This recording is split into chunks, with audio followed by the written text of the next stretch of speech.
大家可以看到，这个账号第一个15，第二次是22.8，四舍五入，第三次是81。大家好，我是托尼。我的频道呢专注于分享海外网站项目，每个项目呢我都会经过实际测试，确保提现到账之后呢，我会把项目录屏，然后发布到 YouTube 频道里。我的每期视频开头呢都会把我每个项目实测的收益记录给展示出来。参考规矩，我们先看一下收益记录，我换成中文。大家可以参考一下。我们先看一下收益，这个是5月6号开始到5月12号。确保大家在网赚道路上呢，尽量少走弯路。这是我的宗旨。今天呢，这期节目我来回答各位粉丝朋友提出来最多的问题。我总结了一下，第一个能让我看看收益记录吗？每一期视频呢，我都会先把这个项目的收益记录给展示出来，录屏展示出来。我不会去 PS，因为 PS 太多人都会，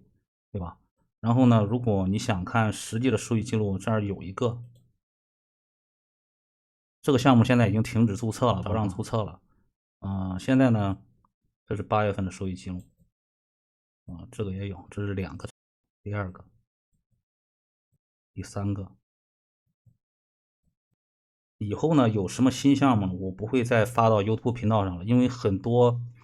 会员朋友反映啊，就是说发出来的项目还没提现2次就开始封号了，或者说就开始封控了。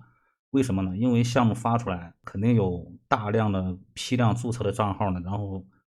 一起去注册，一起去刷，这样的网站管理员很快就会发现这个漏洞，然后立马就会大批量去封号。所以说呢，以后我不会频繁的去更新网站项目，我会把网站项目放到我的会员频道，大家可以去会员频道里面看。然后呢，我们去讲第2个问的最多的问题，为什么用短效 IP？ 这里呢，我们拿一个代理 IP 的网站做介绍吧。我们来到这个网站之后呢，我们看到，比如说我们买40个 IP， 价格是合到0.16美元一个，然后买100个呢是0.14。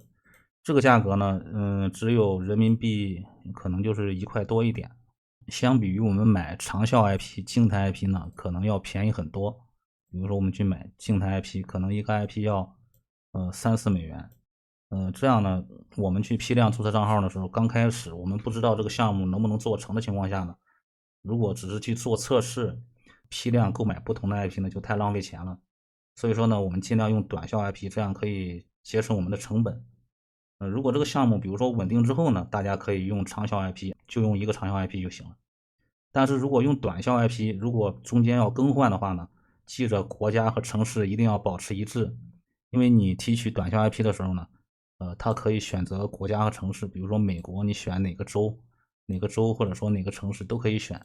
所以说呢，这里呢大家一定要注意一下，城市和国家啊千万别弄错，就保持同一个国家、同一个城市就行。然后下面一个问题，为什么我不用美国的代理 IP 注册账号？这个怎么说呢？因为可能经常做网赚项目的朋友呢会知道，这个美国的 IP 呢，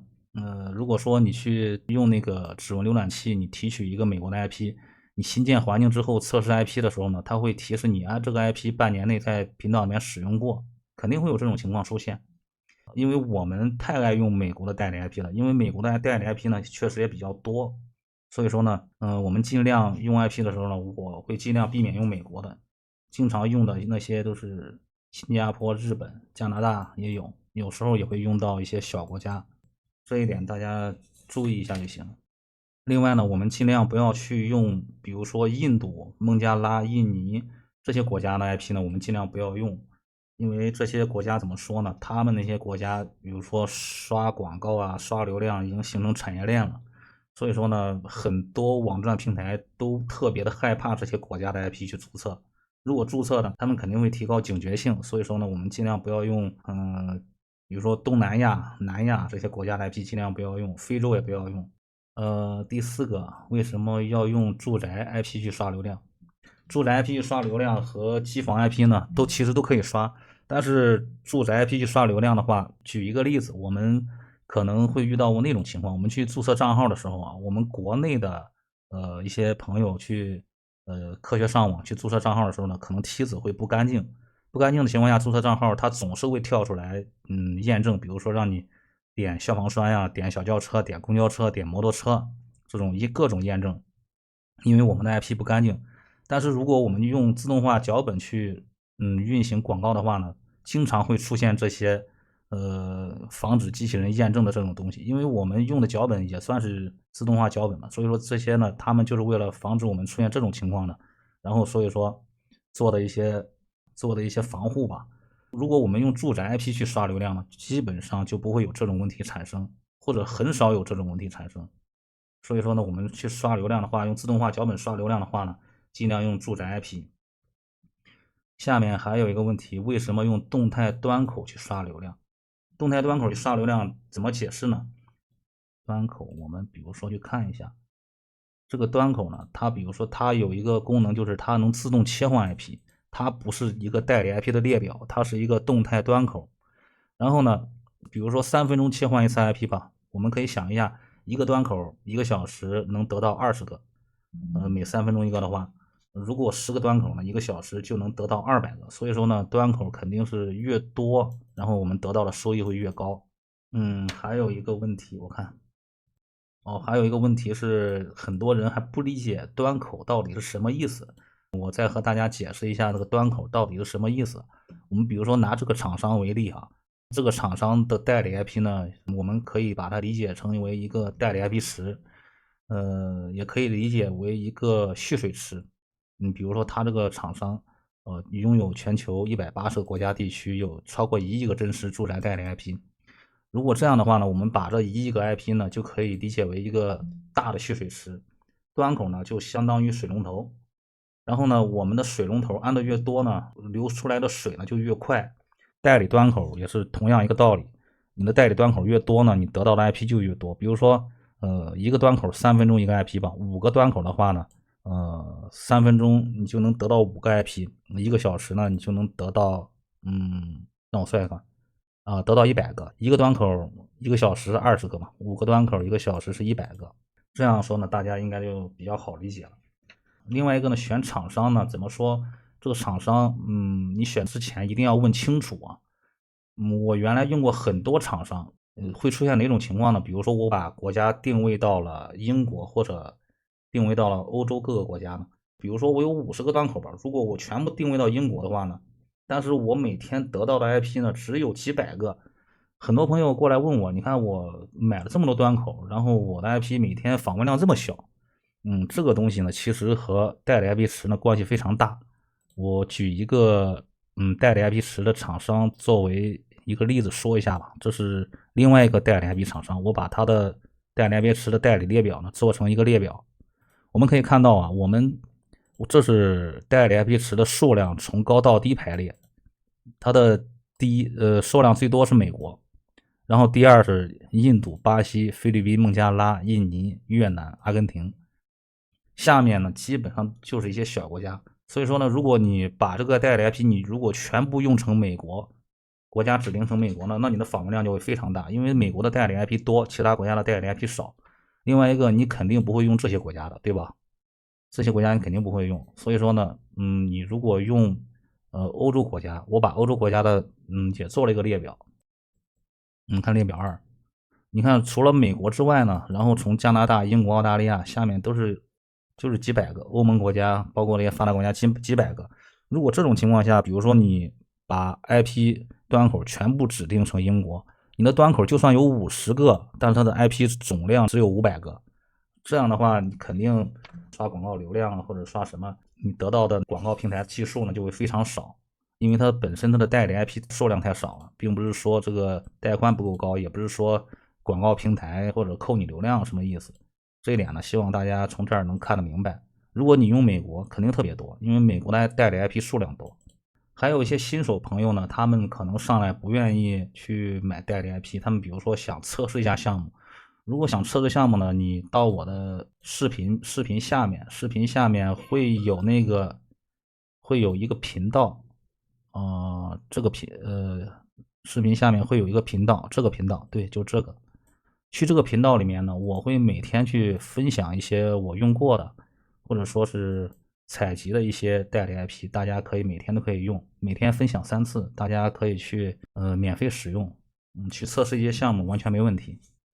下面成本和收益，对很多朋友最关心的话题就是，比如说我去买动态端口啊，去租服务器啊，租虚拟机去刷脚本啊，什么成本和收益这方面。然后呢，我把这一个网站的3个账号，每个收益，比如说这个账号吧，从咱们只计算8月份的啊，然后我把它做了一个统计，大家可以看到，这个账号第一个15，第二次是22.8，四舍五入，第3次是81，第4次是50，然后呢，下面不说，下面52、51，是吧？27，下面有个52，这是一个账号，这2个账号呢可能刷的比较少啊，就是20多10几块，这边已经记录了。第3个账号呢，只有一个18美元，在这儿呢，反正这一个平台是一个249，这个呢是69，3个加起来是337美元，337美元合人民币乘以7.2吧，337乘以7.2，2400元，这是其中一个项目。如果说大家的项目多呢，这个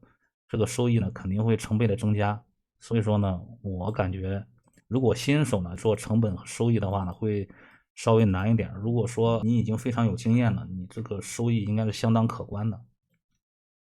下面为什么你的账号安全，我的账号总会被封？这个问题呢，其实确实特别多人问，也是做项目最让人头疼的问题。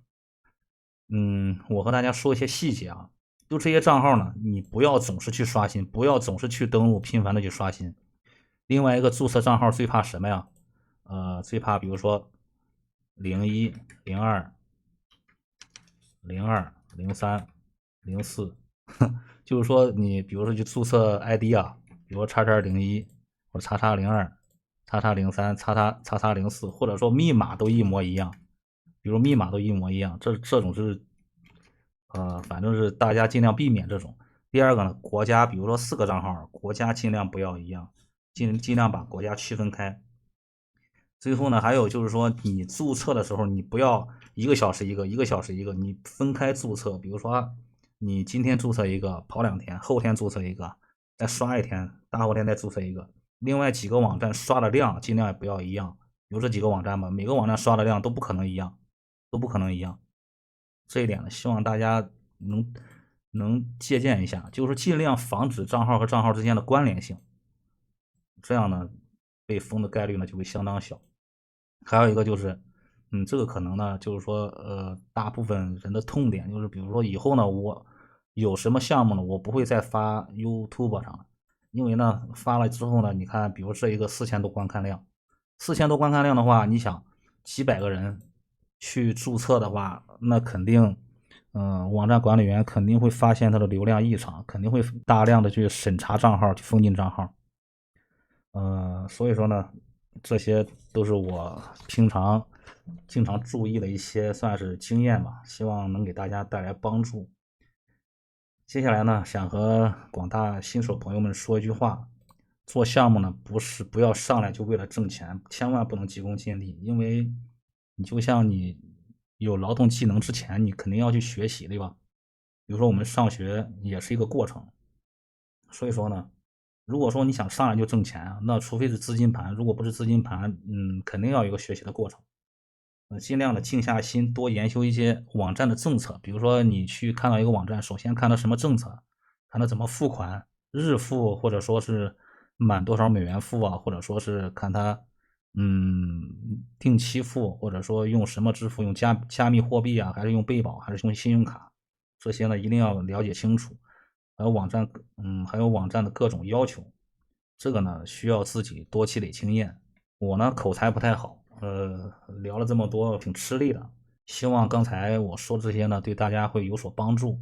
我的项目呢不能为你产生巨额的利润，我在这里声明一下，这些呢只够你补贴家用。也可能说呢，有些人做的比较好，比较成功，用一些大型的网络平台，比如说谷歌 ADS 啊，或者说一些